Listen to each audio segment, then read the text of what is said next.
Vous avez une idée de projet? Une idée de start-up? C'est génial. Mais la vraie question c'est, comment savoir si c'est vraiment la bonne direction? Eh bien aujourd'hui, on va justement voir ça. On va parler de l'étude quantitative, l'outil qui permet de transformer vos intuitions en de véritables certitudes. Allez, on laisse les suppositions de côté et on va faire parler les chiffres. Alors, au programme aujourd'hui, d'abord, on va se demander pourquoi les chiffres sont-ils si importants pour la stratégie. Ensuite, on va définir très simplement ce que c'est une étude quantitative. Après ça, on passe au concret, comment on fait, étape par étape. On prendra un moment, et c'est super important, pour parler de l'art de bien poser ces questions. Et pour finir, on verra comment faire parler toutes ces données pour prendre les bonnes décisions. Allez, on y va. Allez, on attaque direct. Vous savez, cette fameuse super idée qu'on a tous un jour, peut-être sous la douche ou en se promenant, c'est un bon début. Mais pour qu'une idée devienne une vraie stratégie solide, elle ne peut pas juste reposer sur un pressentiment. Non, il lui faut des preuves, du concret. Prenons un exemple concret, une roadmap de produit. C'est un super outil pour que toute l'équipe sache où elle va. Mais regardez bien, chaque étape, chaque décision qu'on y met, chaque priorité, elle vient d'où? Si tout ça est basé sur une simple supposition, alors tout le plan est super fragile, un vrai château de cartes. Et c'est justement là que l'étude quantitative entre en jeu. C'est elle qui va fournir les briques, les données solides pour construire une roadmap qui, elle, tient vraiment la route. Et cette phrase, elle résume tout parfaitement. Préparer une roadmap, c'est d'abord faire le point. Mais attention, faire le point, ça ne veut pas dire juste en discuter avec des collègues autour d'un café. Non, c'est une démarche active. Ça veut dire aller chercher des données, des faits, des choses objectives. Et devinez quel est le meilleur outil pour ça? Eh oui, c'est notre fameuse étude quantitative. Bon, on en parle depuis le début, mais au fond, une étude quantitative, c'est quoi exactement? Allez, on va définir ça de manière très claire pour que tout le monde soit sur la même longueur d'onde. Alors, pour faire simple, une étude quantitative, c'est un peu comme si on passait une idée ou une opinion au scanner. L'idée, c'est de sortir du « je pense que » ou « j'ai l'impression que ». Non, on arrête de dire « je pense que les gens aiment ça » pour pouvoir affirmer, preuve à l'appui, 65% des personnes qu'on a interrogées préfèrent l'option A. Vous voyez la différence? On transforme des impressions floues en mesures précises quasi indiscutables. Et là, attention, il faut bien faire la différence avec l'étude qualitative. C'est vraiment essentiel. Imaginez, vous vendez des glaces. L'étude quantitative, elle va répondre à la question « combien ?» Par exemple, combien de personnes achètent des glaces au chocolat? La réponse, ce sera un chiffre, 70%. L'étude qualitative, elle, va répondre à la question « pourquoi ?» On va demander aux gens de décrire le goût, ce qu'ils ressentent, la texture, bref, on explore. Les deux approches sont super puissantes, mais elles ne servent pas à la même chose. Et aujourd'hui, ce qui nous intéresse, c'est le « combien ?»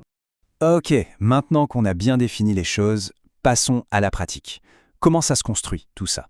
Eh bien, mener une étude quantitative, ça suit un processus assez logique, bien structuré. En général, on te le découpe en 5 grandes étapes. Vous allez voir, le processus est super logique. Tout part d'une question claire, qu'est-ce qu'on cherche à mesurer exactement? C'est ce qu'on appelle la problématique. Une fois qu'on sait quoi chercher, on se demande à qui on va poser la question. C'est l'étape de l'échantillon. Ensuite, c'est le comment. Est-ce qu'on fait un sondage en ligne? On passe des coups de fil?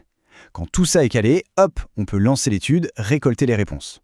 Et puis arrive le moment que je préfère, le plus passionnant, l'analyse. C'est là que les chiffres commencent enfin à nous raconter une histoire. Alors là, attention, on arrive à un point qui est absolument crucial. Parce qu'on peut avoir la meilleure méthode du monde, le meilleur échantillon possible, mais si les questions sont mal posées, eh bien tout le reste s'écroule.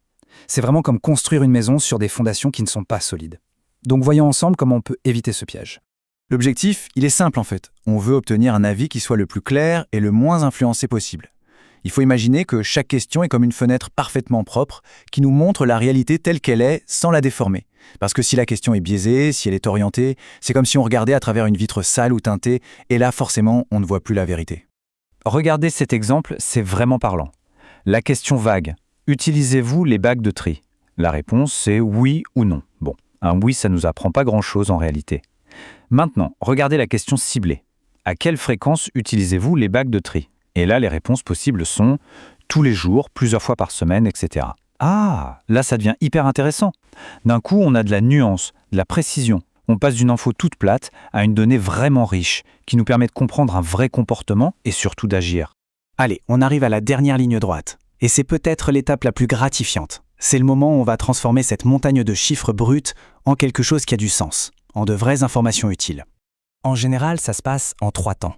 D'abord, on codifie. C'est un peu technique, mais en gros, ça veut dire qu'on transforme les réponses en un langage que les ordinateurs et les logiciels d'analyse peuvent comprendre. Ensuite, on présente. Là, on rend les choses visuelles. On fait des beaux graphiques, des tableaux clairs, pour que notre cerveau puisse voir les tendances d'un seul coup d'œil. Et enfin, l'étape la plus stratégique, on interprète. C'est le moment où on prend du recul et on se dit « Ok, c'est bien beau tout ça, mais concrètement, qu'est-ce que ça veut dire? Qu'est-ce que ces chiffres nous apprennent sur notre question de départ ?» Voilà, un tableau tout simple comme celui-ci, ça rend les choses tout de suite beaucoup plus claires, non? On voit immédiatement, sans effort, que le plus gros groupe, 45%, utilise les bacs plusieurs fois par semaine. C'est exactement ce type de présentation qui permet de repérer les schémas, les tendances, et de commencer à tirer de vraies conclusions. Et ça, c'est vraiment le message le plus important de toute cette présentation.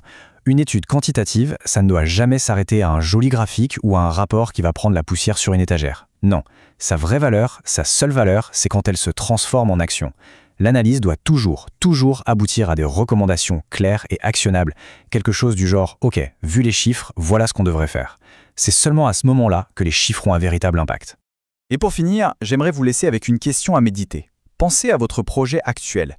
Quelle est la grande incertitude, la supposition la plus risquée sur laquelle tout repose? Cette chose que vous pourriez transformer en une question mesurable. Souvent, la réponse à cette question, c'est le point de départ de la prochaine grande avancée de votre projet. Tout ça simplement en décidant de confronter cette idée aux chiffres pour la valider ou l'invalider.